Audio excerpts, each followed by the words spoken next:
नमस्कार. Tasty tails with वृषालीमध्ये आपले स्वागत. तुपाचा एक थेंबही न वापरता वाटीच्या अचूक प्रमाणात झटपट, पौष्टिक, शक्तिवर्धक गुळ शेंगदाण्याचे लाडू आज आपण करणार आहोत. त्याच्यासाठी मी येथे 4 वाट्या शेंगदाणे घेतलेले आहेत. ते आपण भाजून घेणार आहोत. त्याआधी तुम्ही जर चॅनलवर नवीन असाल तर चॅनलला सबस्क्राईब करा, व्हिडिओ शेवटपर्यंत पहा, व्हिडिओला लाईक करा आणि जास्तीत जास्त जणांना शेअर करा. दाणे व्यवस्थित भाजून झालेत हे असे थोडेसे त्याला चोळून पाहायचं. त्याचं वरचं साल जर निघालं ना तर दाणे व्यवस्थित भाजलेत असं समजायचं.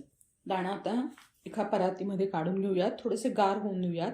यामध्येच आपण ढेपेचा चिरलेला 4 वाट्या गूळ घालणार आहोत. आता हे थोडासा गूळ आणि दाणे इथे एकत्र करूयात आणि हे असेच अख्खे दाणे आणि गूळ आपण मिक्सरच्या भांड्यामध्ये बारीक करून घेऊयात. याच्यासाठी दाणे आधी बारीक करून घेण्याची काही गरज नाही, कारण मिक्सरमध्ये दाणे आणि गूळ व्यवस्थित बारीक होतात. दाण्यांना तेल सुटतं आणि मिक्सरचं भांडं थोडं गरम होतं, त्यामुळे गूळसुद्धा व्यवस्थित बारीक होतो आणि हे मिश्रण एकजीव होतं. आता थोडं थोडं करून हे मिक्सरच्या भांड्यातनं काढलेलं मिश्रण हाताने एकजीव करून घेऊयात आणि मग आपण याचे लाडू बांधूयात. शेंगदाण्यांमध्ये प्रोटीन असतं, गुळामध्ये भरपूर प्रमाणात मिनरल्स असतात, आयर्न असतं, कॅल्शियम असतं.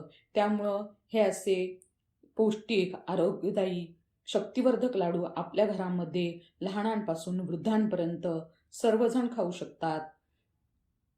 हा लाडू आपण मुलांच्या डब्याला देऊ शकतो. असे पौष्टिक लाडू, आरोग्यदायी लाडू नेहमीच आपण घरामध्ये करून ठेवावेत, म्हणजे छोट्या भुकेसाठी हे वापरू शकतो आपण अशा प्रकारचे लाडू. आता हे जे आपण मिश्रण केलं यामध्ये 20 ते 25 लाडू तयार होतात आणि हे लाडू अगदी 2 ते 3 महिने सहज टिकतात. तर हे असे छान पौष्टिक, शक्तिवर्धक दाणे आणि गुळाचे लाडू तुम्ही सुद्धा करून पहा.